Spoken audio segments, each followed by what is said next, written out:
Sebuah truk kontainer terbalik di ruas tol Cipularang, Jawa Barat. Truk kontainer ini terbalik dan menimpa sebuah mobil hingga ringsek.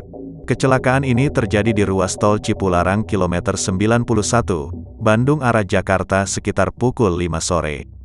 Posisi truk yang terbalik itu melintang dan menutup seluruh badan jalan. Akibat kecelakaan ini, arus kendaraan yang melintas di tol Cipularang kilometer 91 arah Jakarta sempat dihentikan.